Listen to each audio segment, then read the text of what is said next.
Welcome to another edition of the Will Be Blood Fight Show. I'm your host, Dave Duenas. Okay, let's get into some predictions that are happening on this weekend. Actually, there's one fight that's happening tomorrow night on Versus. We got the American Stephen Cunningham versus the Poland fighter Thomas Adamak. Okay, this is a really good, interesting bout, actually. You know, I like these two fighters. For one, Stephen Cunningham is like almost kind of has the same trend of Glenn the Road Warrior Johnson. Okay, this is a guy that really had been having to have to fight overseas to keep himself busy, to keep money in his pocket, so that he can support his family and really get the recognition that he's been craving for and looking for. Okay, so Thomas really taking on this fight really is a risky bout. Even though he just came off a good win over O'Neal Bell, who has left the division right now since losing to Thomas Adamak, going up to the heavyweight divisions due to the fact that he says that the weight drainage to make cruiserweight was affecting him, that he would be more effective in the heavyweight division. Okay, so that trend has now been followed. You know, it's being followed recently by fighters now, right? But so already seeing that, I got to give it to Thomas Adamak for taking this fight with such a dangerous fighter like Stephen Cunningham. Okay, the reason is because Stephen Cunningham, like I said, is a hungry American fighter that's looking for a significant win over a known hardcore boxing fan name that a lot of fighters know about, and really try to get his name out there so that he can get the bigger money fights that he's looking for. Now, the good part about Thomas Adamak is that he's not a pushover. This is not a guy that just holds on to a bout and really just kind of just got it because he was able to beat somebody, you know, that didn't deserve holding the belt. He beat O'Neal Bell. He's also had some pretty good contenders against him where he's shown a lot of heart, and he's got to pull, pull some grit underneath him to try to get the win. He did lose to Chad Dawson and stuff. Remember, that was at the lightweight division. Okay, so when he did fight Chad Dawson, he had a lot of problems with Chad Dawson's speed, but he was able to hurt Chad Dawson in the later rounds, okay? And now moving up to cruiserweight, he looks a lot stronger, fresher, so it might have been due to that he was losing the weight to make light heavyweight, and now he's at a weight that he's more natural, and he feels more comfortable, and he has become more fluent. So that makes this bout actually an equal match. Now, Steve Cunningham kind of resembles Chad Dawson in style-wise, but he's a little bit slower, but he's consistent, okay? The other thing about Steve Cunningham, like I've said before, is that he's got a great established jab when he establishes it, and that's something that he doesn't lack. He keeps it in your face and stuff, and he really, that's how he sets up his other punches, you know, to kind of tee off and, you know, rack up the points, okay? So, that already being said, who's the winner of this bout? Well, it's going to be a tough decision, first off, okay? It's not an easy prediction when it comes to these two guys, because these two guys are going to come to fight, okay? But I'm going to lean towards more Steve Cunningham, okay? And the reason why I'm going to say this right now is because he's the more sound fighter. I think what's going to happen is he's going to use the ring, and really, when you put him under pressure, Steve Cunningham will open up on you, okay? And when he opens up, he just doesn't go 1, 2, 3. He does 1, 2, 3, 4, 5, 6, okay? And then he'll kind of spin out of there. If you ever watched his matches and stuff, he does know how to use his legs, and he does know how to get himself out of danger.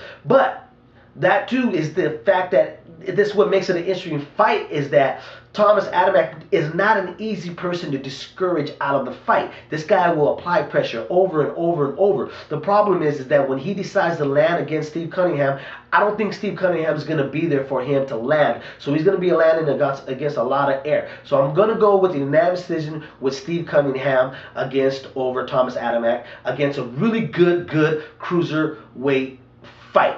Okay, now let's move on to Okendo Holt versus Demetrius Hopkins. Okay, obviously the fight was really set up for the rubber match between Ricardo Torres versus Okendo Holt, but instead it was some injury happening to Ricardo Torres, so he had to pull out, unfortunately. So we're not going to get our boxing fix for the end of the year with a fight that I was looking forward to, that you knew there was going to be some fireworks that were going to happen in that fight. Instead, we're going to end up with a chess match type of fight style, okay? Demetrius Hopkins is not a brawler. This is not a guy really that has a lot of power. Even though he's been sitting on his punches a little bit, you still got to look at him as not as a power puncher.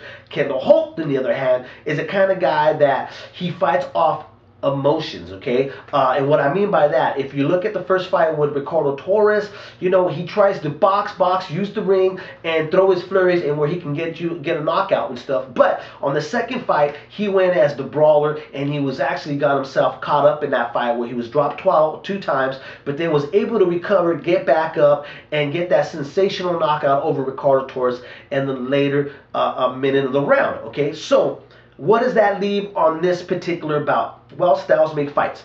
That's one thing that Kendall Holt has to determine in this fight, whether if he's going to be the boxer or if he's going to be the boxer, puncher, brawler, and go after Demetrius Hopkins. Well, I'm hoping that he doesn't use the strategy that he was probably going to use against Ricardo Torres, which would be the boxer, okay? Not make the same mistake twice facing Ricardo Torres. So hopefully he's going to throw that game plan out, because now he's facing a completely different type of style of fight. So I would like to see him try to go after Demetrius Hopkins, where you would have to say Kendall Holt is the bigger puncher in this fight. So I'd like to see him go after him and make it a dirty fight, make it a brawl, you know, so where he can possibly get a knockout over the nephew of Bernard Hopkins and give it a little bit of excitement and not make it a boring match. But unfortunately, I don't think that's going to happen, because what's going to happen is he trained for a particular fighter, so he's going to end up using the game plan that he had trained for to defeat the fighter that he was originally supposed to match up with, okay? So that's going to be good for Demetrius Hopkins, which is going to play more in his rhythm, but I'm still going to lean towards Kendall Holt, and I'm going to tell you why.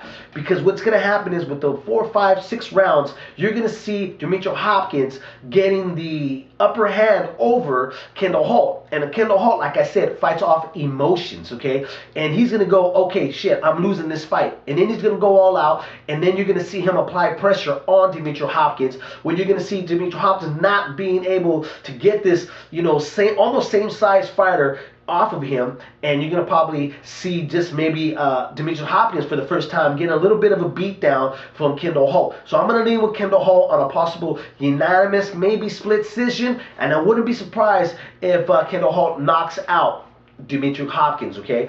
That would be some spectacular stuff. Kendall Holt really, honestly, may not go for the knockout, and this is the reason, too, because of the fact that he's looking to hold on to that strapping belt that he has possessed from being able to take away from Ricardo Torres. There's bigger money fights out there for him, which you would have to say, which is like either Desert Storm, Timothy Bradley, or that rubber match with Ricardo Torres. So I'm going to say he may be cautious for the first couple of rounds, but they look for him to start coming out strong in the later rounds and possibly trying to stop Demetrius Hopkins on a boring fight. All right, let's now move on to James Lights Out Toney versus Okendo. Frez Okendo, the big O, the Puerto Rican guy. What's going to happen in this fight? Originally, he was supposed to face Toney the Tiger Thompson, but he came down with bronchitis, so that fight fell all apart, okay? So now it's going to be Okendo. Okendo comes back in. This is a big, strong Puerto Rican fighter and stuff, but he's had his trouble in, you know, his last outings and stuff, you know. This is a guy that really doesn't know whether if he's going to be a boxer or if he's going to be a puncher. He's a big, good-sized heavyweight and stuff, but he's not the hardest punching heavyweight that we have out there. So I think, if anything, James Toney is going to give him a lot of problems. It's going to be too elusive for him, too slippery, and you're going to see the veteran just kind of take over and discourage Okendo and probably even possibly knocking him down, you know, in the mid rounds, or just wearing him out till the later rounds and stuff. And hopefully we don't end up with another controversial you know, kind of decision for James, because this has been happening to him time and time again, you know, with the Samuel Peters and then with Rockman, you know, and it's just been continuously. We haven't had like a solid win for James Toney, okay? Where it goes for either one of these guys later on, well, we don't know. It's always going to be up in the air, unfortunately, with James Lights Out Toney, just because the fact that James is such a crafty fighter that he really makes a lot of heavyweights look bad. From being a middleweight, going up to heavyweight, being a pudgy heavyweight guy, but with a lot of balls and a lot of heart, he just tends to, for some reason, make every heavyweight that he steps into the ring with them, except for Samuel Peters on the rematch, look terrible, okay? So, Frez Okendo, I think he's just going to get frustrated with him, and he's just going to, you know, kind of fall apart in the later rounds due to inactivity. But James Toney is just going to put it onto him, and he's going to have an answer for Okendo. Wherever Okendo throws, Tony's going to have an answer with that, with his straight countering right. So I'm going to go with unanimous decision with James Toney in the late rounds. Okay, so that was my show for this prediction here. Let's see which ones I wins, which ones I don't. Okay, and if I picked against your guy, of course I'm gonna hear from you. Like always, you know, you don't know, blah blah blah, blah blah. Don't post another video. It's all great. It's all dandy, man. You know what I mean? Don't take it personal, guys. If you're gonna comment on the show, there's no need to bag on each other's stuff. We're all brothers, due to the fact that we're all hardcore boxing fans. I'm your host, Dave Duenas. This was another edition of the Will Be Blood Fight Show.